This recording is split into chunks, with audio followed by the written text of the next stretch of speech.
What's up everyone? Welcome back to the channel. आज हम start करेंगे एनालिसिस बुक का सबसे ज़्यादा इंपॉर्टेंट चैप्टर। चाहे इस चैप्टर को करने में मुझे 10 क्लासेस लगें, चाहे इस चैप्टर को करने में मुझे 8 क्लासेस लगें, आपको ये चैप्टर बहुत ध्यान से करना है और हम लोग इसको कंप्लीटली डिटेल में पढ़ने वाले हैं और एक एक चीज़ मैं आपको इसमें कवर करने वाला हूँ। हम शुरू करने वाले हैं कैश फ्लो स्टेटमेंट और this is very important because आपका जो प्रैक्टिकल में रिटर्न होता है पेपर, उसमें भी ये आएगा, जो आपका बोर्ड्स एग्जाम में उसमें भी आएगा और ये इस पर्टिकुलर बुक का सबसे इंपॉर्टेंट चैप्टर है और स्टूडेंट्स को सबसे ज़्यादा प्रॉब्लम भी होती है। तो चलो आज शुरू कर लेते हैं कैश फ्लो स्टेटमेंट और आज इसके कुछ बेसिक्स रूल्स डिस्कस करेंगे। कॉपी लेके आ जाओ जल्दी से, सभी लोग मेरे साथ साथ रूल्स नोट डाउन कर लेना। Let's begin.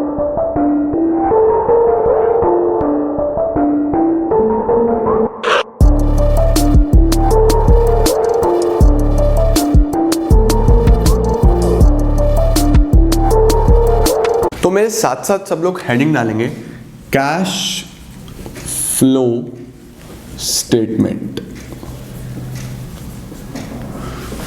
सबसे पहले और सबसे इंपॉर्टेंट क्वेश्चन जो यहां से बनता है वो ये बनता है कि कैश फ्लो स्टेटमेंट अल्टीमेटली कौन से अकाउंटिंग स्टैंडर्ड पे बनाया जाता है। तो नंबर 1 सबसे पहला नोट यही लिखो, it is prepared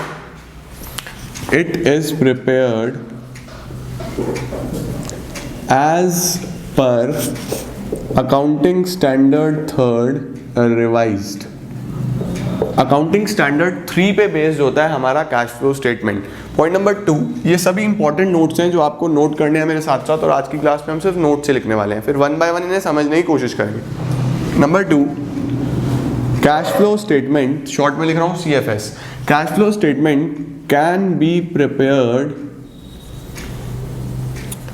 using 2 methods. 2 methods पे कैश फ्लो स्टेटमेंट बनाया जा सकता है। नंबर 1 होता है डायरेक्ट मेथड और नंबर 2 होता है इनडायरेक्ट मेथड। नंबर 1 होता है डायरेक्ट मेथड, नंबर 2 होता है इनडायरेक्ट मेथड। हमारे सिलेबस में हम लोगों को सिर्फ और सिर्फ इनडायरेक्ट मेथड पढ़ना है। Direct method is not a part of our curriculum, not a part of our syllabus. इसके बाद number 3, cash flow statement is prepared in 3 parts. कितने पार्ट्स में बनाया जाता है, मतलब कि जो कैश फ्लो का फॉर्मेट है वो 3 पार्ट्स में डिवाइडेड है। नंबर 1 सबसे पहला cash flow from operating activities. Number 2 cash flow from investing activities and number 3 cash flow from financing activities. Operating activities में क्या आता है? ऑपरेटिंग एक्टिविटीज में वो सारी आइटम्स आती हैं जो कंपनी की ऑपरेशंस पे बेस्ड होती हैं। ऑपरेशंस का मतलब कि कंपनी की सेल्स हो गई, कैश रिसीव फ्रॉम डेटर हो गया, ultimately payment made to creditor हो गया। तो हमारे पास कैश फ्लो स्टेटमेंट में बेसिकली कैश फ्लो स्टेटमेंट को अगर मैं वापस से एक बार रिवाइज करूं तो कैश फ्लो स्टेटमेंट है क्या? एक ऐसा स्टेटमेंट जिसमें हम कैश के इनफ्लो या आउटफ्लो के बारे में रिकॉर्डिंग्स करते हैं कि कितना पैसा आया और कितना पैसा गया। अगर पैसा आया तो कितना, गया तो कितना, कहाँ से आया, बस ये देखना है। अगर मैंने कोई प्रॉपर्टी खरीदी तो प्रॉपर्टी कितनी आ रही है कितनी, उससे फर्क नहीं पड़ता। आपको क्या देखना है कि कैश कितना आया या कितना कैश गया। यही हमारा कैश फ्लो स्टेटमेंट है। कैसे बनेगा? AS3 के अकॉर्डिंगली। 2 मेथड्स है इसको बनाने के, डायरेक्ट और इनडायरेक्ट। 3 पार्ट्स में बनता है। ऑपरेटिंग एक्टिविटीज जो इसके किसी भी बिजनेस के मेन ऑपरेशंस होंगे। Number 2 investing activities. इन्वेस्टिंग का मतलब क्या होता है? इसके अंदर 2 चीजें आती हैं, एक तो फिक्स्ड एसेट्स और दूसरा इन्वेस्टमेंट्स। एक होते हैं हमारे पास फिक्स्ड एसेट्स और दूसरा क्या होता है? इन्वेस्टमेंट। फिक्स्ड एसेट और इन्वेस्टमेंट पे बेस्ड कोई भी आइटम है तो वो इधर आएगी। फाइनेंसिंग में क्या क्या आता है? फाइनेंसिंग में 2 चीज़ें आती हैं मेनली, एक तो शेयर कैपिटल से रिलेटेड, इशू ऑफ शेयर्स हो गया और रीपेमेंट ऑफ शेयर्स हो गया, इस तरीके की चीज़ें, या फिर लोन्स। आपने कोई लोन लिया है, लोन का पेमेंट करा है, तो शेयर कैपिटल या लोन से रिलेटेड जितनी भी आइटम्स है वो यहाँ आ जाएंगी। फिलहाल नोट करो, क्वेश्चन में सारी चीज़ें समझ में आएगी। नंबर 4 होता है हमारे पास, जो सबसे इंपॉर्टेंट पार्ट बनता है, वो बनता है calculation of net profit before tax. Calculation of net profit before tax. तो नेट प्रॉफिट बिफोर टैक्स के लिए हम लोगों को क्या क्या करना पड़ता है? नंबर 1, सबसे पहले आपको करना है करंट ईयर का प्रॉफिट, जो भी आपको दिया हुआ होगा उसमें से माइनस करना प्रीवियस ईयर प्रॉफिट्स। आज आपको सिर्फ नोट्स बनाने हैं और कुछ नहीं करना। कहाँ कहाँ पे यूज़ होंगे ये मैं भी कराऊंगा। Current year minus previous year. अब इसके अंदर कुछ चीज़ें ऐड होनी है और कुछ माइनस होनी है, लिखते जाओ। नंबर 1, सबसे पहले क्या ऐड होगा? Transfer to reserve. Transfer to reserve, ये प्लस करो। Number 2, propose dividend. Propose dividend plus करो। Number 3, interim dividend.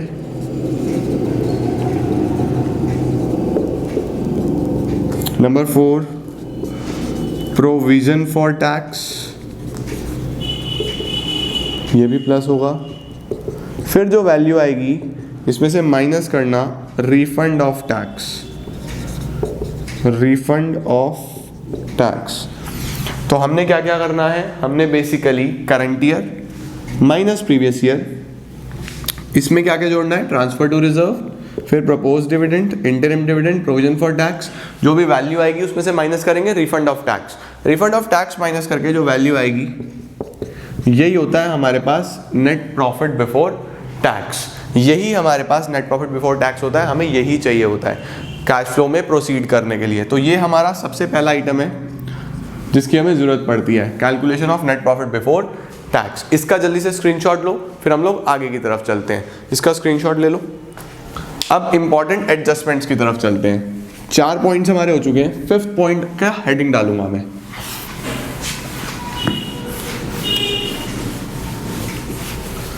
Number 5, adjustment related to assets. अगर हमारी एसेट से रिलेटेड कोई एडजस्टमेंट है, एसेट से रिलेटेड क्या एडजस्टमेंट होती है कि लाइक पिछले साल मेरे पास कोई मशीन 1 लाख की थी, इस साल वही मशीन 2 लाख की हो गई है, तो मैं उसको क्या मानूं? उसकी वैल्यू क्यों बढ़ी? क्या वो एप्रिसिएशन हुआ? क्या मैंने बाय करी मशीन? क्या कंसिडर करना है? तो वो एडजस्टमेंट्स के लिए आप लोगों को क्या कराना होता है? आप लोगों को प्रिपेयर करना होता है, प्रिपेयर एसेट अकाउंट। आपको क्या बनाना है? एसेट अकाउंट बनाना है। एसेट अकाउंट का फॉर्मेट साथ साथ बना लेंगे।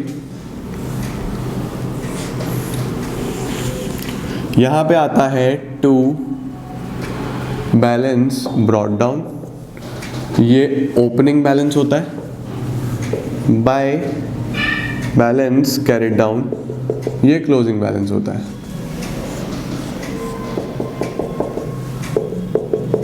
ये ओपनिंग बैलेंस और ये क्लोजिंग बैलेंस। इसके बाद क्या होता है हमारे पास? अगर हम लोगों ने कोई बेसिक मशीन सेल करी है या उस पर डेप्रिसिएशन आया, अगर करंट ईयर का डेप्रिसिएशन है तो उसे यहाँ लिखूंगा बाय डेप्रिसिएशन। डेप्रिसिएशन आपको एडजस्टमेंट में गिवन होगा।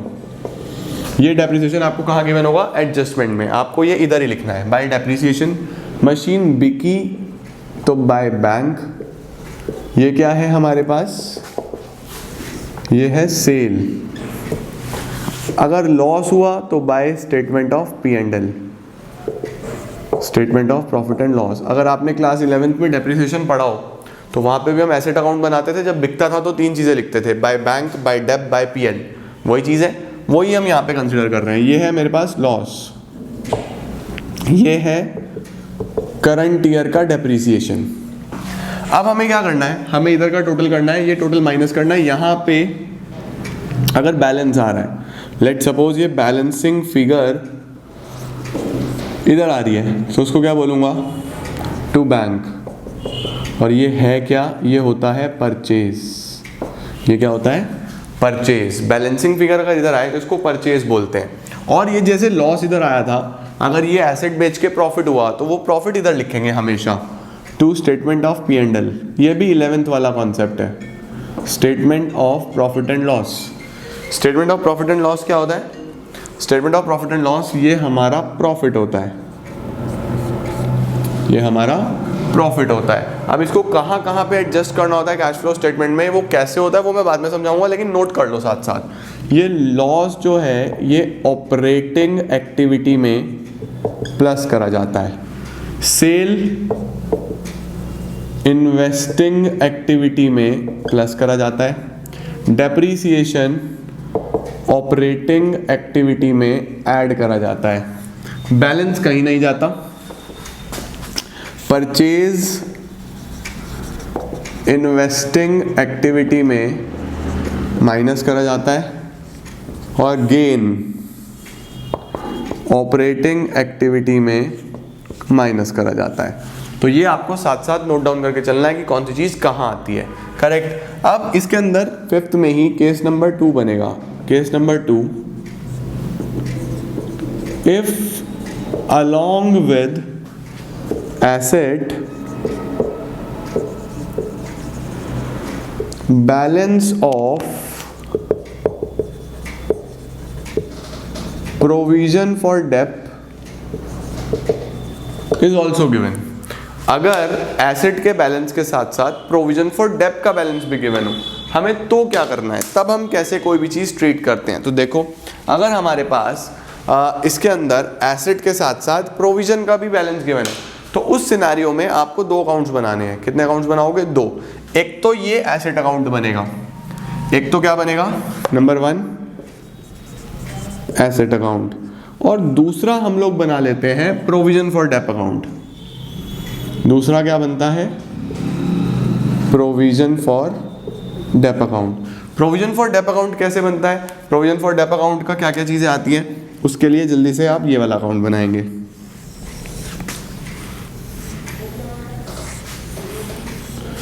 प्रोविजन फॉर डेप्ट अकाउंट का ओपनिंग बैलेंस इधर आता है, बाय बैलेंस ब्रॉट डाउन, ये हमारा ओपनिंग बैलेंस होता है। क्लोजिंग बैलेंस इधर आता है, टू बैलेंस कैरिड डाउन। आप लोग इससे पहले वाले सिर्फ इस पार्ट का स्क्रीनशॉट ले लेना, इसके बाद ये नोट डाउन करना शुरू करना। अब आपको क्वेश्चन में अगर एसेट अकाउंट भी है और एसेट के साथ साथ प्रोविजन का बैलेंस भी है, फिर आप जो करंट ईयर का डेप्रिसिएशन है, ये जो यहाँ पे लगाया था, ये यहाँ नहीं लगाओगे, ये ध्यान रखना। अगर सिर्फ एसेट का अकाउंट है तो फिर तो डेप्रिसिएशन यहीं आएगा, लेकिन इन केस आपको एसेट के साथ साथ प्रोविजन का बैलेंस भी दिया है, तो फिर डेप्रिसिएशन यहाँ नहीं आता, डेप्रिसिएशन यहाँ लगाया जाता है। डेप्रिसिएशन यहाँ आता है, फिर बाय डेप्रिसिएशन अकाउंट, ये डेप यहाँ आता है, ये होता है करंट ईयर का डेप्रिसिएशन। और ये डेप्रिसिएशन यहाँ लगाने के बाद फिर हम इन दोनों को प्लस करके माइनस करते हैं, तो वैल्यू यहाँ पे आती है। इसको मैं एसेट अकाउंट में भेजता हूँ। ये क्या होता है? ये होता है एक्यूमुलेटेड डेप्रिसिएशन। ठीक है, ये मैंने कैसे निकाला? बैलेंस पे। एक्यूमुलेटेड डेप्रिसिएशन का मतलब होता है कि जो मशीन बिक रही है उस पे आज तक का कितना डेप्रिसिएशन टोटल लग चुका है। लाइक सपोज मैंने कोई कार खरीदी थी 1 लाख रुपीज़ की, और 3 साल हो चुके हैं। अब 3 साल में पहले साल उस पर 10,000 का डेप लगा, फिर 10, फिर 10, तो करंट ईयर का डेप्रिसिएशन तो 10 है, वो मैं यहाँ लिखूंगा। लेकिन एक्यूमुलेटेड टोटल कितना हो गया? 30, तो वो 30,000 अगर गिवन है तो मैं उसको यहाँ लिखूंगा। तो ध्यान रखेंगे, अगर एक्यूमुलेटेड डेप्रिसिएशन गिवन है या प्रोविजन फॉर डेप इस तरीके से दिया हुआ है तो उसको हमें यहाँ लिखना है, और करंट ईयर डेप्रिसिएशन है तो उसको यहाँ लिखना है। थोड़े से चेंजेस इस अकाउंट में भी आएंगे। जब आप 2 अकाउंट बनाओगे तो यहाँ पे डेप्रिसिएशन नहीं यूज होगा, यहाँ पे डेप की जगह क्या यूज होगा? Accumulated Depp account. ये डेप यूज नहीं होगा। ये डेप कब यूज होता है? जब ये अकाउंट ना हो, जब ये ना हो। अगर ये प्रोविजन फॉर डेप अकाउंट नहीं है तो फिर आपको सिर्फ और सिर्फ ये बनाना है, एसेट अकाउंट, और करंट ईयर का डेप्रिसिएशन यही लगता है नॉर्मली। लेकिन अगर इसके साथ ये भी है तो डेप्रिसिएशन यहाँ लगेगा, यहाँ पे ये वैल्यू निकल के आएगी, और ये accumulated dep as it is यहाँ पहुँच जाएगा। तो दो अकाउंट बनेंगे तो डेप्रिसिएशन यहाँ लगेगा और एक्यूमुलेटेड डेप्थ इधर आ जाएगा। अगर मेरे पास ये नहीं है तो फिर नॉर्मल इधर लगता जाएगा, फिर तो एक्यूमुलेटेड डेप्थ जैसी कोई चीज़ ही नहीं होती। एक्यूमुलेटेड डेप्थ तभी आता है अगर प्रोविजन बना हुआ हो। क्लियर होता है ये चीज़?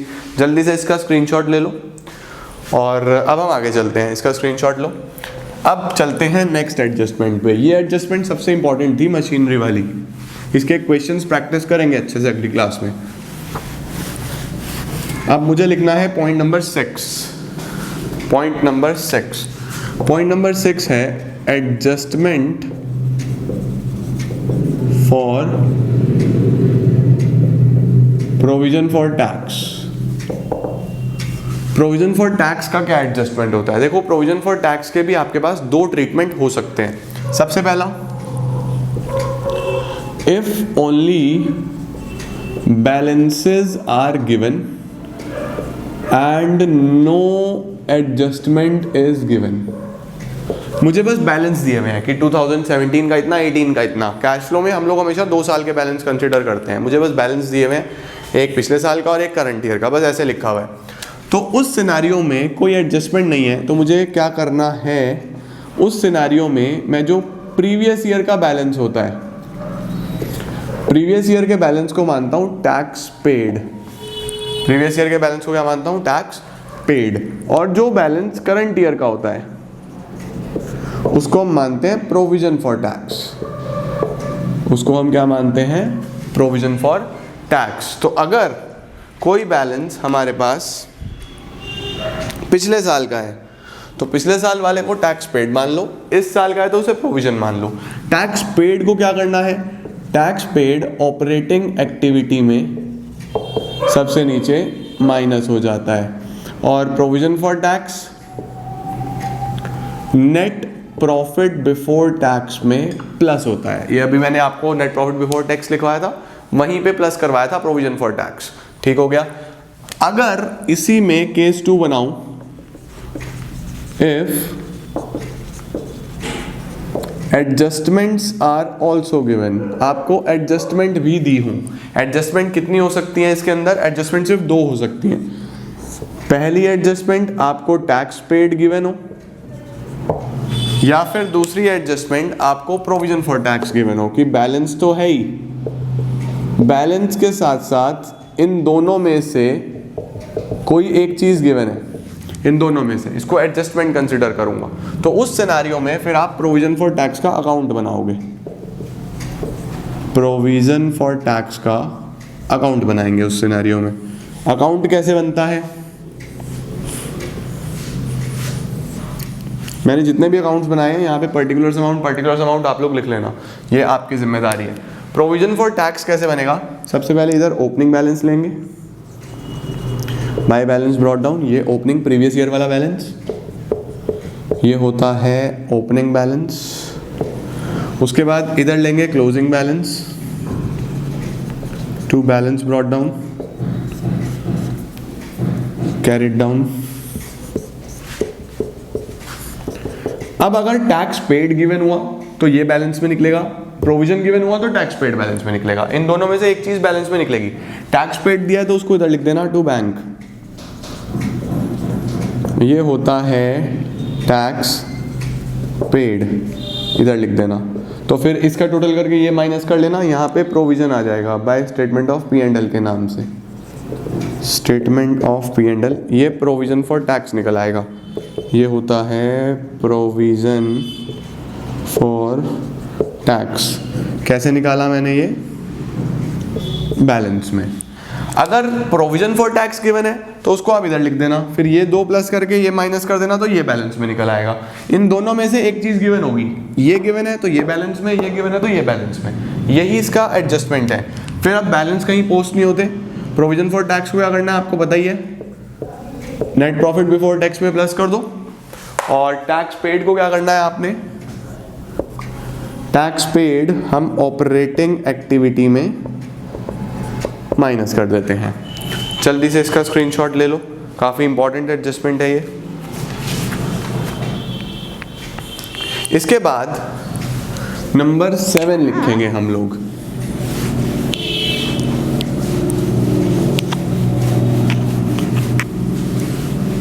नंबर 7 होता है treatment of propose dividend. Number 7, treatment of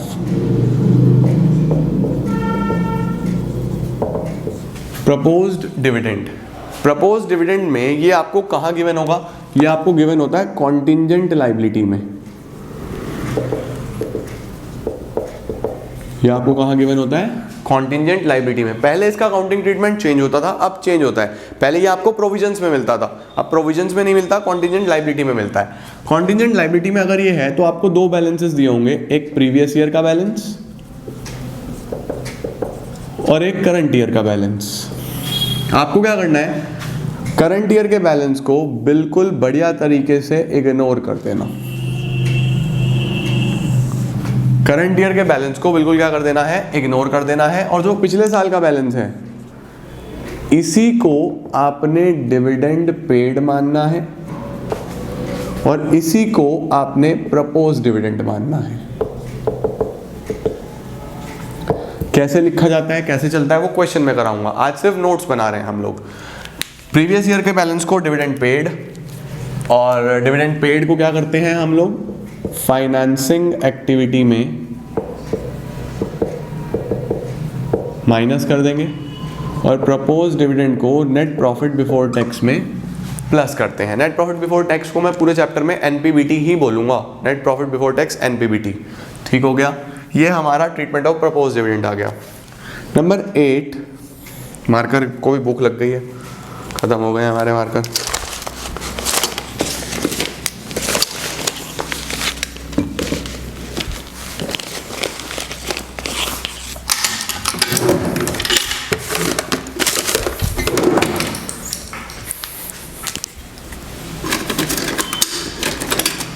number 8 note down करेंगे। Cash and cash equivalents includes. Cash and cash equivalents में क्या क्या आता है? कैश एंड कैश इक्विवेलेंट्स में हमारे पास सबसे पहले आता है कैश एंड बैंक बैलेंसेस। अगर कोई भी कैश एंड कैश बैलेंसेस हो वो कैश एंड कैश इक्विवेलेंट्स का पार्ट बनते हैं। कोई चेक्स या फिर ड्राफ्ट्स हो,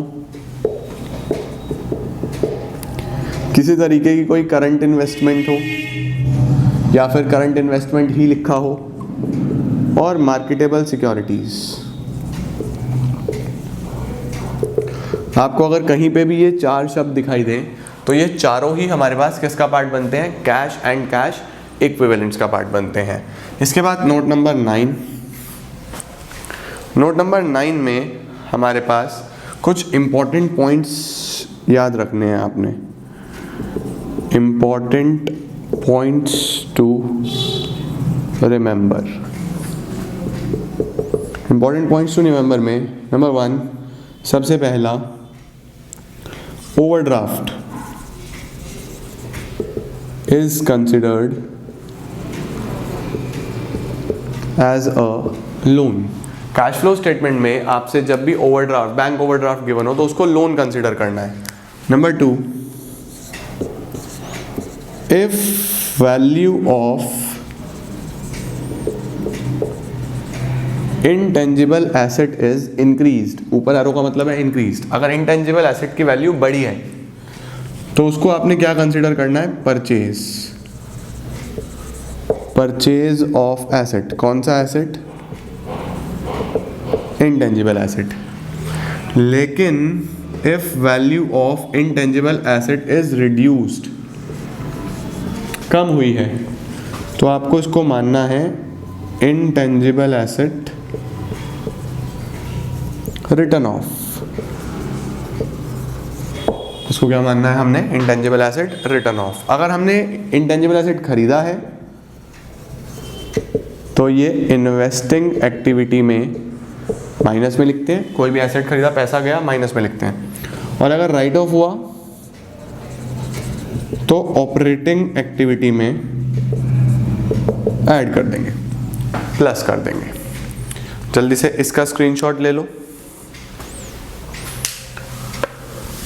हो गया होगा। इसके बाद point number 10,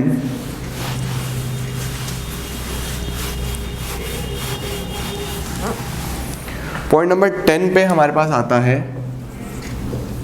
the format of cash flow statement. Actual में कैश फ्लो स्टेटमेंट बनाया कैसे जाता है, क्या फॉर्मेट है, क्या फॉर्म है कैश फ्लो स्टेटमेंट का। तो कैश फ्लो स्टेटमेंट बनाने के लिए कुछ इस तरीके से आपके पास एक फॉर्मेट है बेसिक जो आपको फॉलो करना है। कितने हेड्स में बनता है कैश फ्लो स्टेटमेंट मैं आपको ऑलरेडी बता चुका हूँ। कैश फ्लो स्टेटमेंट 3 हेड्स में बनता है, ए, बी और सी। सबसे पहला होता है cash flow from operating activity, दूसरा होता है cash flow from investing activity, तीसरा होता है cash flow from financing activity. ये आपके पेज का 60% पोर्शन कवर करना चाहिए, ये 20% और ये भी 20%। मेन जो एरिया है वो आपने ऑपरेटिंग एक्टिविटी को देना है क्योंकि इसमें एडजस्टमेंट ज़्यादा होती हैं, इन्वेस्टिंग फाइनेंसिंग में एडजस्टमेंट्स कम होती हैं। तो इस पूरे कैश फ्लो स्टेटमेंट के फॉर्मेट में काफ़ी बड़ा फॉर्मेट है, इस पे हम लोग डिस्कशन करेंगे नेक्स्ट क्लास में। जितनी देर में आपने 10 नोट्स आज कवर करें उतनी ही देर में अकेला हम लोग ये फॉर्मेट डिस्कस करेंगे, क्योंकि आई रियली वांट कि कैश फ्लो स्टेटमेंट आपको काफ़ी अच्छे से समझ में आए, नंबर ना कटें। सबसे इंपॉर्टेंट चैप्टर है तो इसमें टाइम लगाएंगे। पूरी उम्मीद कर रहा हूँ आपने सभी नोट्स साथ साथ बनाए होंगे। स्टिल अगर कोई रह गया है तो पीछे जाके स्क्रीनशॉट्स दोबारा लेके उसको अच्छे से बना लो। नोट्स बने होंगे तभी चैप्टर आपको समझ में आने वाला है फर्दर। तो नेक्स्ट क्लास में हम लोग इसका फॉर्मेट डिस्कस करेंगे और फिर स्ट्रेट फॉरवर्ड हम लोग क्वेश्चंस की तरफ मूव फॉरवर्ड कर पाएंगे। आज के लिए बस इतना ही और बाकी चीज़ें हम लोग कंटिन्यू करते हैं in next class. Thank you so much.